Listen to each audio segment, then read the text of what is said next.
have you been struggling to find friends who genuinely love and support you? It could be that there are mistakes you're making which constantly get you attracted to the wrong people, or it could be that some mistakes you made earlier on in the friendship are beginning to affect you negatively. So whether you're building new connections with people or you're rethinking old friendships, knowing what not to do could be the key to finding real lasting friendships. So in today's video, I'm going to be talking about some mistakes you need to avoid in order to connect with the right people. As usual, I'm going to leave timestamps below and you can skip to the part you find more interesting. The first common mistake people often make is not being true to themselves, and this is something a lot of people slip into when they meet new people without even knowing. Oftentimes when people meet people they want to be friends with, there's a tendency for them to want to suppress a certain part of them, try to modify their personality to suit the category of people or the aesthetic of the people they are kind of seeking to be in their midst, which is not entirely a bad thing, but this is a common mistake that will fetch you the wrong people. You need to be authentic, and when I mean be authentic, I'm not saying you should just throw caution to the wind, be mannerless, or do things the way you want it, especially when you're meeting people for the first time. Obviously you want to put your best foot forward,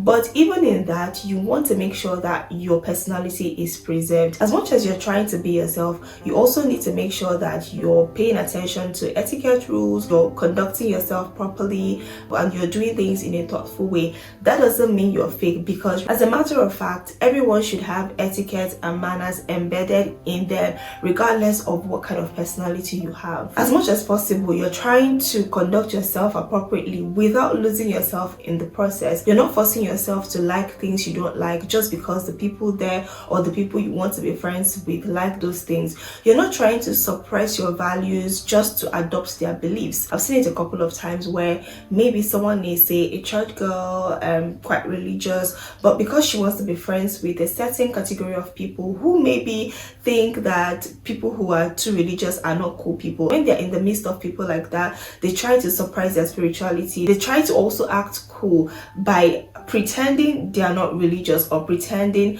they don't like church things. What you don't know is people are falling in love with the version of you you're showing them, which when it eventually turns out that that's not your true personality, their attitude towards you is going to change. And that's when you start to see that these people are not exactly who I thought they were, or these people are not doing what I expected them to do. That's because from the beginning you're not who they think you are. Think of it this way: your real friends want the real you. There's a specific characteristic, there's a specific behavior, there's something you exude that gets them attracted to you or makes them want to be around you. So when you don't show them that part of you, or when you're showing something different, of course it's going to attract a different kind of audience, or it's going to attract a different kind of people who are not exactly a good fit for you. Just like your romantic relationships, don't start what you cannot continue, because for how long do you want to pretend that you're a certain kind of person? Is not sustainable. It's important that when you're trying to nurture new relationships or build connections with people,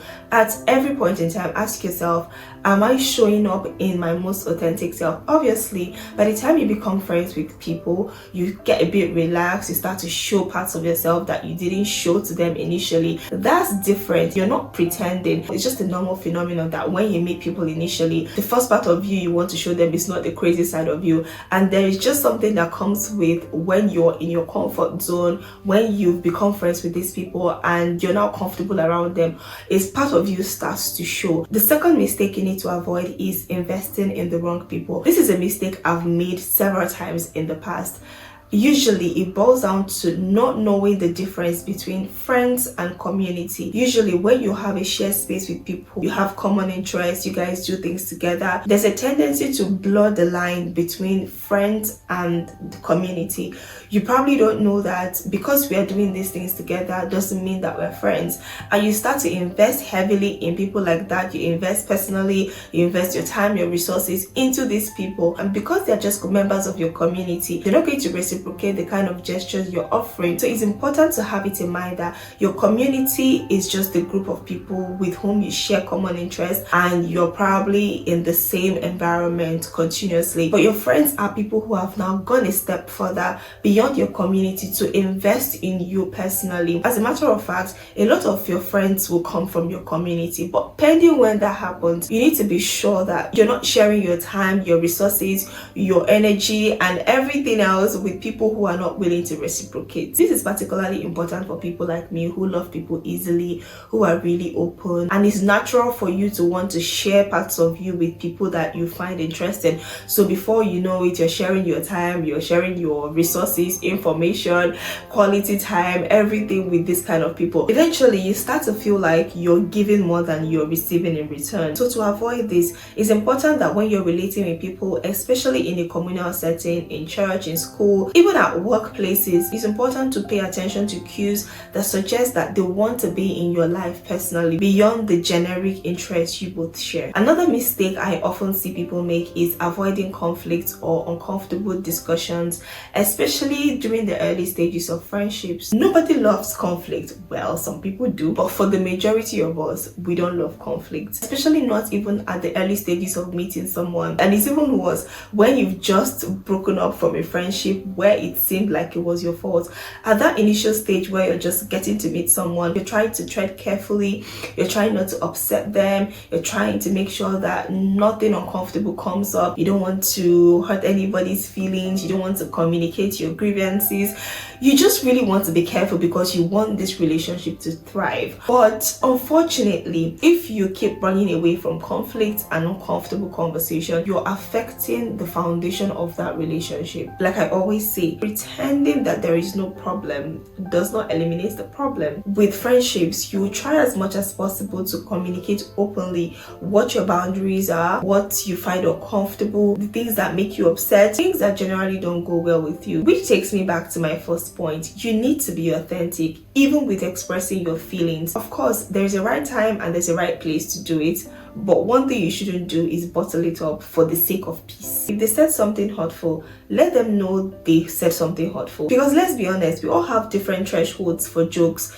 Some things I consider a joke might not be a joke to you. Some things I consider sensitive topics might not be sensitive to you. But if you don't communicate that, if they don't know that, even though they think it's a joke, it's not a joke to you, they will continue to do it and you get uncomfortable in that relationship. And after a while, you start to feel like maybe they are taking you for granted or they don't respect you, and that might not be their intention. They probably wanted to crack you up, but you're cracking open. I don't even know if that's a real thing, but you get the gist. If you struggle with creating or communicating boundaries, I've made a video sometime about it. I'll link it somewhere and you can go check it out. It will help you to know how best to come up with what your boundaries are and how to communicate it effectively. Because really, if you don't say it, they don't know, and if they don't know, they will keep doing it, and over time this breeds a lot of resentment and misunderstandings that eventually become difficult to resolve. And this could have been avoided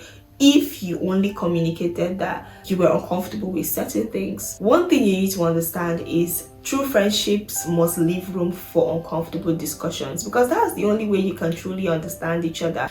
If you bottle up things, if you don't communicate things, if you don't express your grievances, your friends are less likely to understand you. And when they don't understand you, they don't give you the treatment you deserve, and you will keep walking on eggshells. And I'm sure this is not what you want for a relationship you want to maintain for a long time. If you're in doubt of anything, whether it's their actions, whether it's something they've said, ask them. I also have that problem of not wanting to ask those uncomfortable questions in case I'm overthinking things, because I don't want to be seen to be insinuating something that is not there. But really, if you're not sure about something, ask them instead of making assumptions in your mind and going with your intuitions and acting based on your intuitions, because a lot of times your intuition could be wrong. It's influenced by multiple things. It's influenced by your own perception of things, which in most cases might not even be correct. Cultivate the habit of being honest and real with your friends, and trust that they will respect your feelings if they truly are your friends. Friendships take time, it takes patience,